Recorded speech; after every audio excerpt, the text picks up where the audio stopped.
Assalamualaikum warahmatullahi wabarakatuh. Nabi menyebut dia sebagai hadimul ladzat, yang menghancurkan segala kenikmatan. Nikmat makanan, nikmat popularitas, nikmat kekuasaan, nikmat harta, hancur semuanya. Apalah yang mengalir untuk mereka saudara-saudara kita yang sudah berpindah ke alam barzah. Ya Rasulullah, ummi matat, emakku meninggal. Afa atasaddaqu anha, kalau aku bersedekah apakah pahalanya sampai? Kata Nabi, tasaddaq. Alhamdulillah Yayasan Tabung Wakaf Umat memfasilitasi. Mari kita bersedekah untuk almarhum ayah, almarhumah ibu, almarhum keluarga sahabat. Sedekah beras. Setiap bulan kita salurkan ke fakir miskin du'afa. Transfer ke Bank Rio Kepri Syariah. Nomornya 82021 66662. BNI Syariah BSI 1010 9 6-nya 5 kali. 66666. Atas nama Yayasan Tabung Wakaf Umat. Jangan lupa sertakan kode transfer 09 di akhir nominal transfer. Konfirmasinya ke nomor ini. Pastikan sampai 0852 6541 6060. Berkah selalu. Ma'akal tafa'afnaita, yang kau makan busuk. Wa ma labis tafa'ablaita, yang kau pakai lapuk. Wa ma tasaddaq tafa'amdaita, yang kau sedekahkan. Itulah yang menjadi amal jariah mengalir. Terima kasih. Assalamualaikum warahmatullahi wabarakatuh.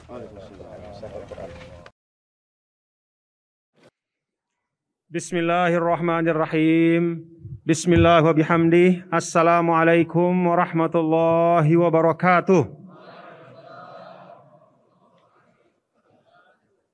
Alhamdulillah. Alhamdulillah hamdal hamidin hamdas syakirin. Wassalatu wassalamu ala sayyidil mursalin. Sayyidina wa maulana Muhammadin wa ala alihi wa sahbihi ajma'in, amma ba'du. Yang sama-sama kita hormati dan kita doakan, semoga menjadi pemimpin yang amanah, yang menunaikan hajat umat Bapak Gubernur dan Wakil Gubernur Provinsi Riau, beserta para pemimpin dari lembaga-lembaga pemerintahan, lembaga-lembaga negara, Bapak Danrem, Bapak Hakim Tinggi, Bapak-bapak para pimpinan instansi vertikal yang semuanya sesungguhnya adalah ulul amri, yang dalam ajaran Nabi yang mulia, Nabi besar Muhammad sallallahu alaihi wasallam, kita doakan. Mudah-mudahan beliau-beliau ini semua menjadi pemimpin-pemimpin yang takut kepada Allah dan cinta kepada rakyat dan umatnya. Amin ya rabbal alamin. Para alim ulama yang saya hormati, guru-guru saya, senior-senior saya, para tuan guru, para asatidz, hafizakumullah wa akramakumullah. Yang saya muliakan dan saya cintai, bapak-bapak dan ibu-ibu semuanya, para hadirin dan hadirat sekalian, jamaah Masjid An-Nur dan jamaah Majelis Maulid Nabi besar Muhammad sallallahu alaihi wasallam. Allahumma rzuqna syafa'atahu yaumal qiyamah. Amin ya rabbal alamin. Ya Allah, benar-benar kita berdoa, ya Allah, karuniakanlah kami syafaat Nabi yang mulia, Nabi besar Muhammad sallallahu alaihi wasallam kelak di akhirat. Amin ya rabbal alamin. Alhamdulillah, pada malam hari ini saya Muhammad Zainul Majdi, saya senang dan bersyukur bisa duduk bermajelis bersama-sama memperingati Maulid Rasul dengan semua saudara-saudara saya, warga Riau, warga Pekanbaru, jamaah Masjid An-Nur. Alhamdulillah dalam keadaan sehat walafiat. Kenapa saya senang bapak-bapak saudara? Karena Maulid Nabi Shallallahu Alaihi Wasallam ini adalah sesuatu yang memang sangat istimewa. Coba kita renungkan bapak-bapak ibu ya. Kita renungkan dalam-dalam. Kita ke masjid, Kalau bukan karena Nabi, kita tidak tahu apa yang kita kerjakan di masjid ini. Nabilah yang mengajarkan kita, bahkan mulai dari doa masjid, masuk masjid, supaya Allah bukakan pintu rahmatnya kepada kita. Lalu bagaimana cara kita beribadah, mengisi waktu kita di masjid. Di luar masjid juga demikian. Siapa? Coba bapak-bapak ibu renungkan betul-betul ya. Siapa yang memberikan kita tuntunan mulai dari kita bangun tidur sampai kita akan tidur lagi. Kita masuk kamar mandi, diberitahu kita caranya. Kita membuang kotoran yang ada di badan kita, diberitahu kita caranya. Bahkan kita bergaul dengan pasangan istri kita dengan istri kita atau istri dengan suami, diberitahu juga caranya oleh Rasul. Ke pasar, menunaikan hak dan kewajiban, bertransaksi, diajarkan oleh Rasul. Semua rangkaian waktu demi waktu, detik demi detik, masa demi masa dalam kehidupan kita, itu tidak pernah sunyi dari hidayah Nabi yang mulia, Nabi besar Muhammad sallallahu alaihi wasallam. Itulah sebabnya bapak-bapak, ibu, saudara-saudara, kata As-Sayyid Muhammad Amin Al-Qutbi, fal qadru wal a'yad wal mi'raju min hasanatikal lati baharnal a'yuna. Ada namanya Lailatul Qadar, ada namanya Al-A'yad, semua hari raya. Lailatul Qadar itu dengan semua kemuliaannya, hari raya itu dengan semua kebahagiaannya, wal Mi'raj, Isra dan Mi'raj dengan semua hikmah-hikmahnya, itu sampai kepada kita adalah melalui perantaraan Nabi besar Muhammad sallallahu alaihi wasallam. Maka bapak-bapak dan ibu, saudara-saudara sekalian, yang pertama yang ingin saya sampaikan adalah mari kita tidak boleh putus untuk bersyukur kepada Allah mendapatkan karunia dan nikmat Nabi yang mulia, Nabi besar Muhammad sallallahu alaihi wasallam. Kita syukur Bapak Ibu. Kalau saya misalnya pergi ke Pekanbaru, ya. Kalau saya berangkat ke Pekanbaru ini mungkin bisa lebih dari satu jalur. Ada banyak rute untuk sampai ke Pekanbaru. Ada rute yang misalnya kalau kita dari Jakarta kita bisa direct langsung ke Pekanbaru. Kalaupun mau muter lewat Surabaya, bisa kita muter lewat Surabaya. Kalaupun mau berjalan melalui jalur yang lain, mungkin masih ada jalur yang lain. Melalui Medan mungkin atau jalur yang lain. Udara ada, darat ada, laut ada. Tapi kalau keselamatan menuju kepada Allah Subhanahu wa taala, supaya kita bisa sampai ke tujuan kita selamat dunia akhirat, maka setelah lahir Nabi sallallahu alaihi wasallam cuma ada satu jalur. Itulah namanya jalan ad-dinul islami as-siratul mustaqim, jalan yang dibawa oleh Nabi besar Muhammad sallallahu alaihi wasallam. Tidak ada lagi jalur yang lain setelah lahir beliau. Kalau sebelum beliau lahir itu ada beragam jalur, tapi setelah lahir Rasulullah sallallahu alaihi wasallam cuma satu jalurnya. Itulah jalur beliau. Syukur, alhamdulillah, Allah perkenankan kita untuk menempuh jalur itu. Alhamdulillah. Ini bapak-bapak dan ibu-ibu, ini bapak-bapak dan ibu-ibu, nikmat yang paling besar. Mendapatkan hidayah, mendapatkan hidayah. Alhamdulillah. Dengan hidayah ini bapak-bapak ibu ya, coba renungkan. Dengan hidayah ini, kita punya modal yang sama. Orang Riau kita ini, ya, jauh dari tempat lahirnya Islam. Tapi dengan hidayah ini kita punya modal yang sama dengan para sahabat Nabi dulu. Punya modal yang sama dengan para ulama dulu. Apa modal yang sama itu? Modal yang sama itu adalah iman dan Islam. Ibaratnya kalau kita orang Indonesia ini, bapak-bapak ibu ya, apa makanan kita yang paling pokok itu?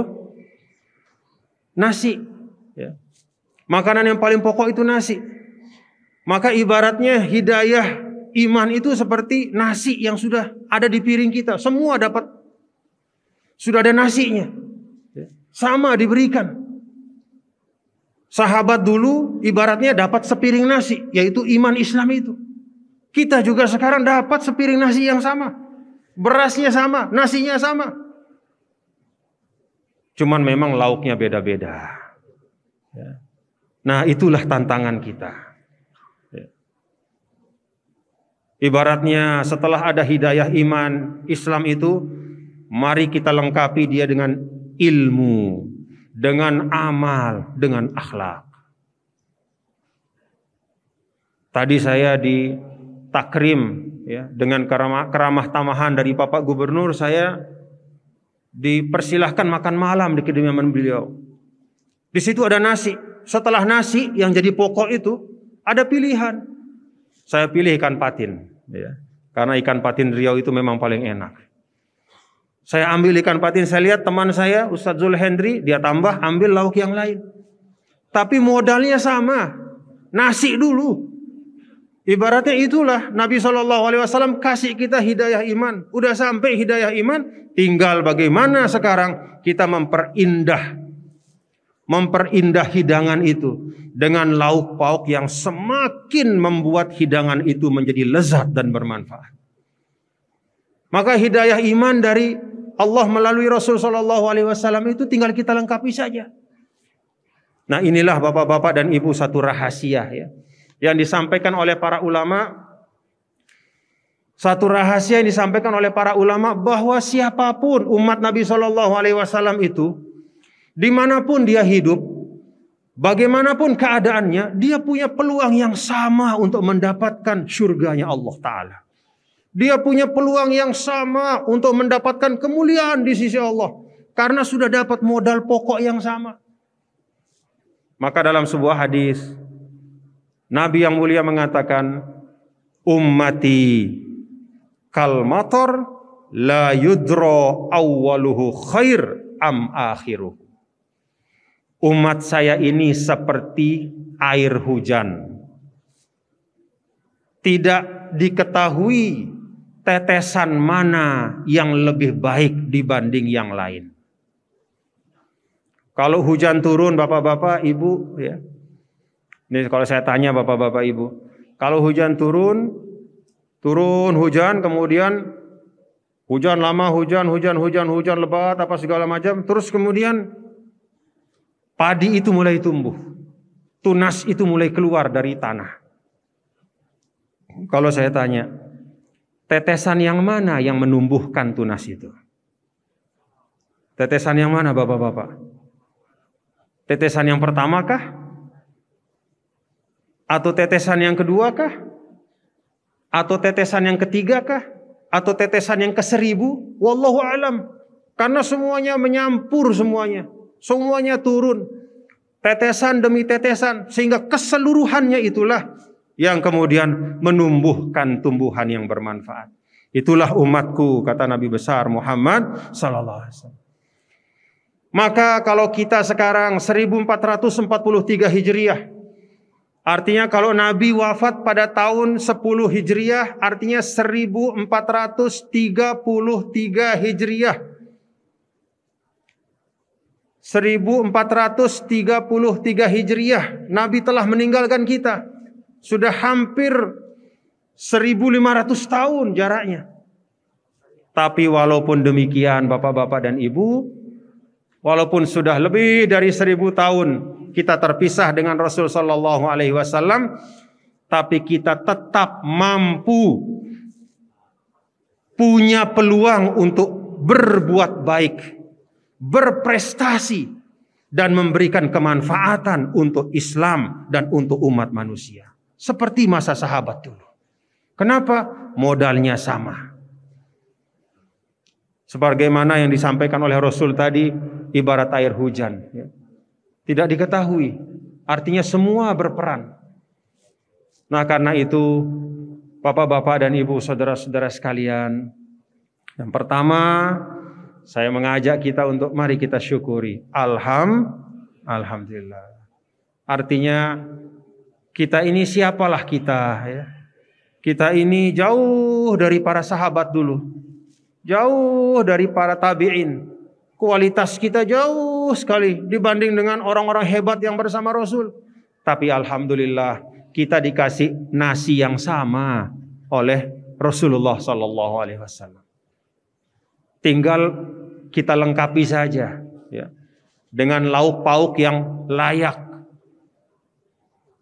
Ibaratnya iman itu kita lengkapi dengan ilmu, dengan amal, dengan akhlak, dengan tingkah laku, dengan jalan kehidupan yang baik, sehingga dia menjadi sesuatu yang lengkap. Seperti dulu para sahabat Rasul beserta orang-orang yang berjuang untuk Islam di awal-awal Islam. Alhamdulillah. Lalu setelah kita bersyukur Bapak Ibu, kesyukuran ini melahirkan kegembiraan. Nah, kegembiraan inilah yang terwujud malam hari ini. Alhamdulillah, dari tempat-tempat yang jauh ya. Saya yakin Bapak Gubernur, Bapak Wakil Gubernur, dan para pimpinan kita di sini, para asatidz, kita punya 1001 kesibukan. Ya.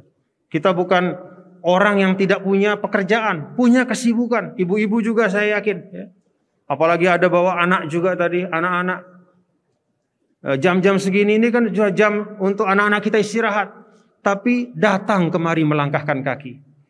Ini bagian dari menampakkan kesukacitaan karena mendapatkan karunia.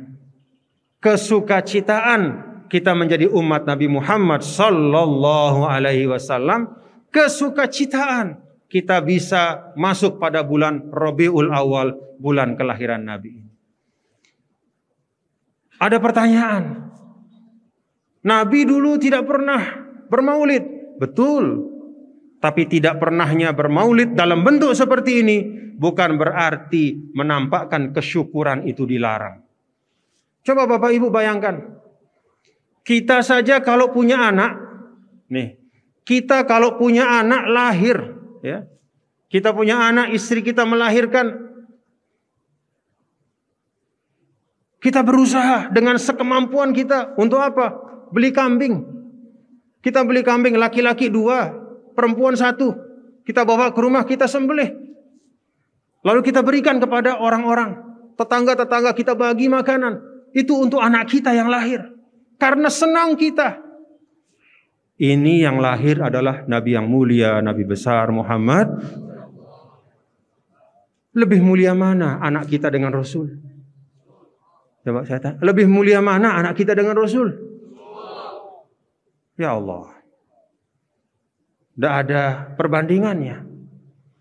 Maka ketika agama mengajarkan kepada kita, pada saat kelahiran itu, suatu kelahiran kita terima dengan kesyukuran, lalu kita akikahkan kambing sebagai tanda kesyukuran, itu sesungguhnya suatu pendidikan kepada kita. Bahwa ketika Rasul Shallallahu Alaihi Wasallam lahir, itulah kelahiran yang paling bernilai bagi seorang manusia. Dan karena itu kelahirannya pantas untuk terus-menerus kita peringati. Kita peringati dengan kesukacitaan. Makanya Bapak-bapak, Ibu, hadirin dan hadirat sekalian, dulu ulama-ulama kita zaman dulu itu tidak banyak ngaji kitab yang tebal-tebal. Ya. Mereka tidak mengajarkan katakanlah misalnya kitab-kitab fikih yang tebal-tebal atau kitab-kitab hadis yang tebal-tebal.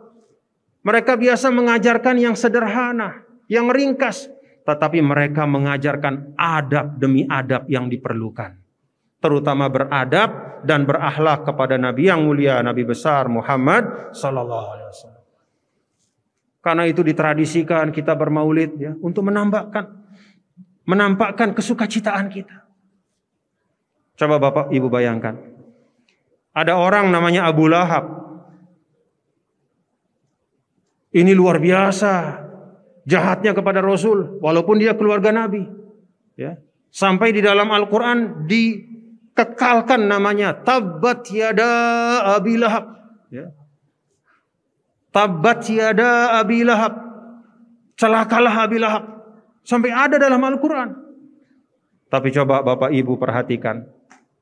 Di dalam riwayat disebutkan bahwa setiap malam Senin Abu Lahab itu azabnya diringankan oleh Allah.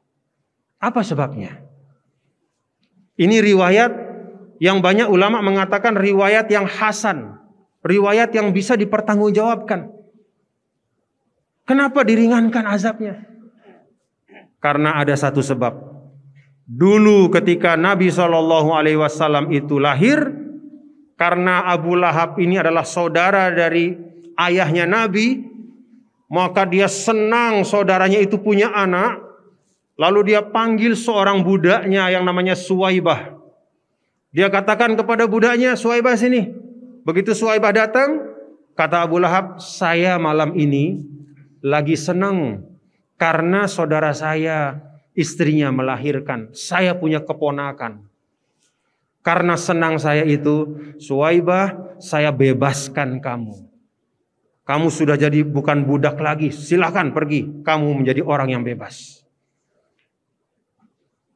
Itu yang dilakukan oleh Abu Lahab.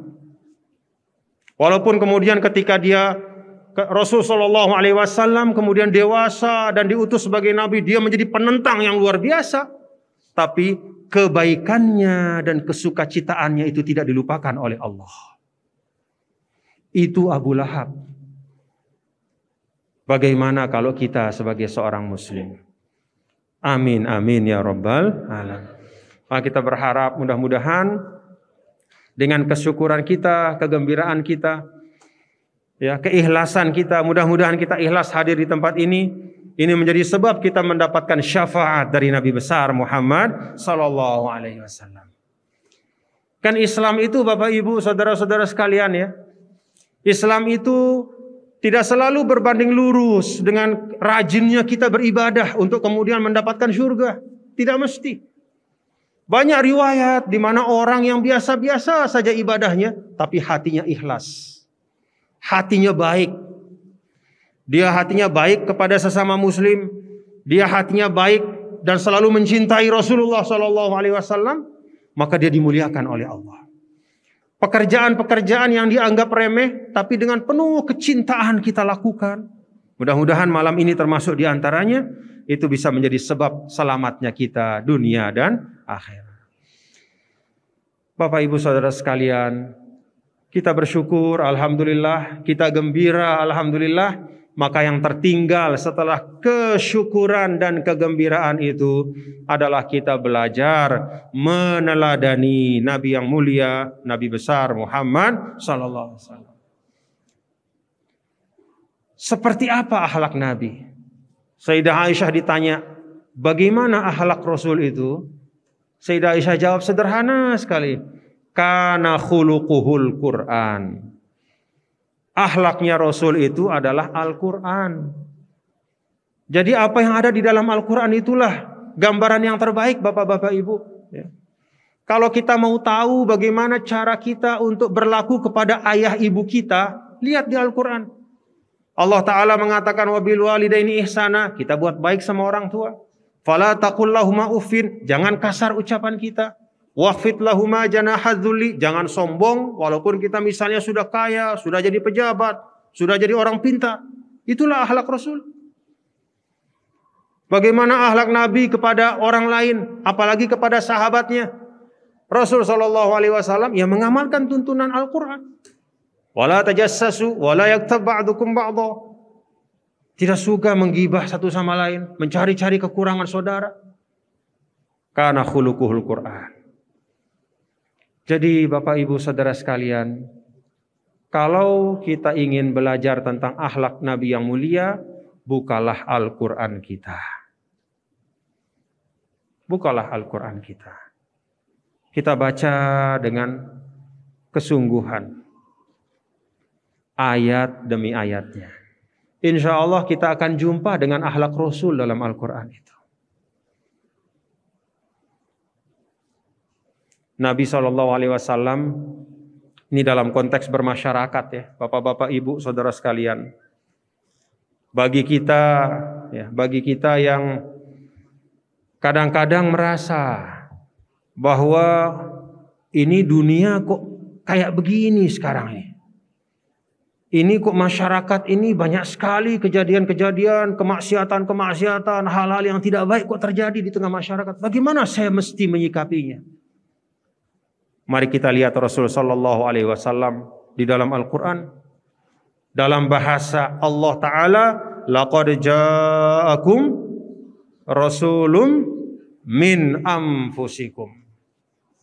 Kata min anfusikum itu kata para ulama, salah satu maknanya adalah bahwa Nabi selalu bersama dengan masyarakatnya.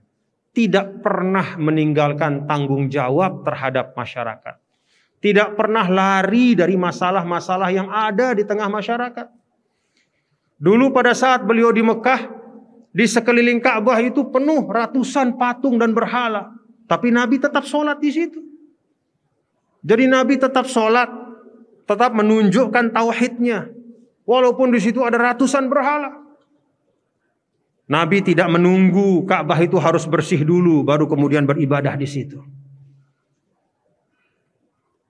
Walaupun dalam situasi luar biasa di Mekah pada waktu itu, beliau istiqomah untuk menunaikan apa yang menjadi tuntunan. Artinya apa untuk kita Bapak Ibu Saudara sekalian pada masa sekarang? Akhlak Rasulullah ini mengajarkan kita bahwa di dalam situasi sesulit apapun, kita tetap harus mentradisikan kebaikan. Jangan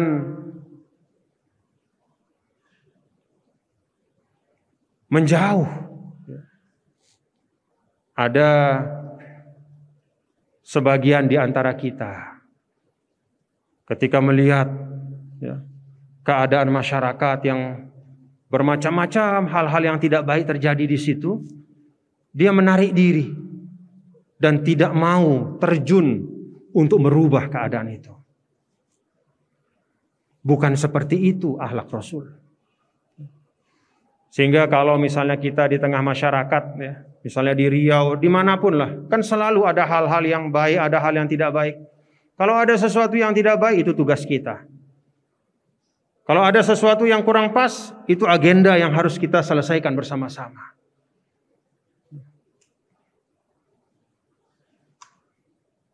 Dan bapak-bapak, ibu, saudara sekalian, seorang muslim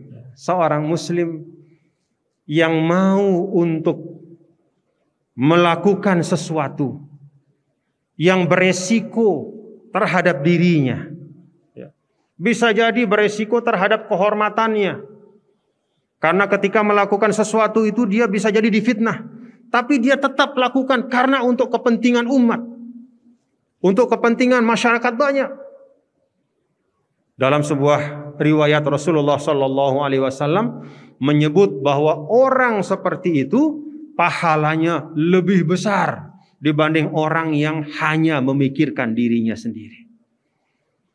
Karena itu kalau di depan bapak-bapak ini ada pemimpin-pemimpin kita, doakan saja bapak-bapak ibu.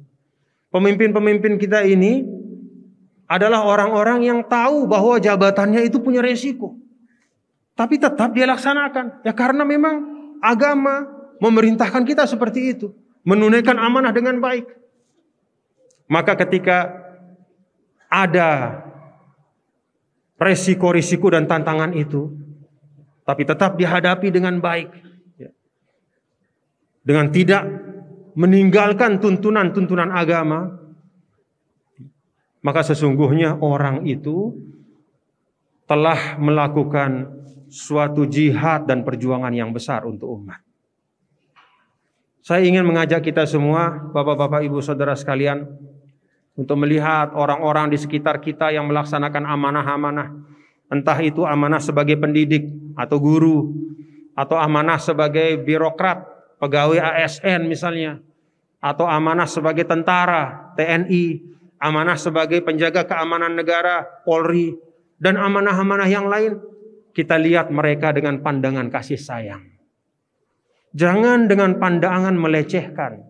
Jangan dengan pandangan menganggap bahwa mereka adalah orang-orang yang tidak baik, apalagi na'udzubillah min dzalik.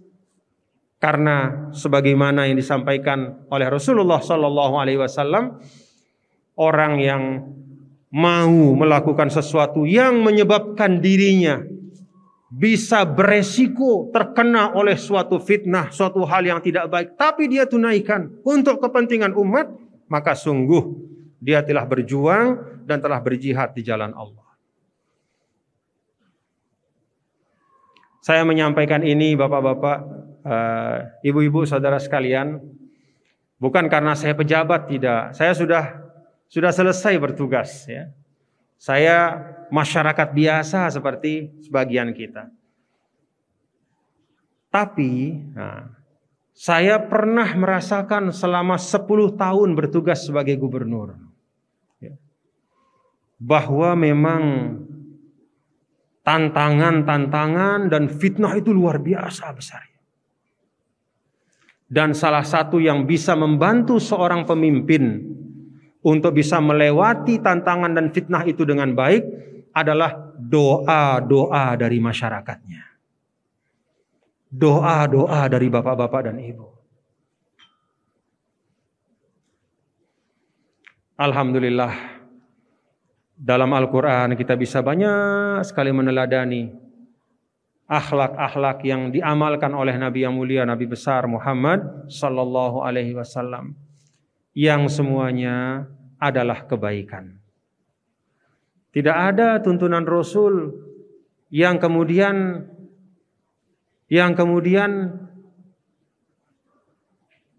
ternyata membawa kerugian bagi manusia, tidak ada. Dulu bapak-bapak, ibu, saudara-saudara, kita ketawa atau menganggap remeh ungkapan at-tuhuru syatrul iman, yang sering diungkapkan dengan bahasa an-nazafatu minal iman. Walaupun hadis yang sahihnya itu at-tuhuru syatrul iman, kesucian itu sebagian dari iman. Kita anggap biasa saja. Kita pikir konteksnya hanya kalau kita sekedar berwudu saja.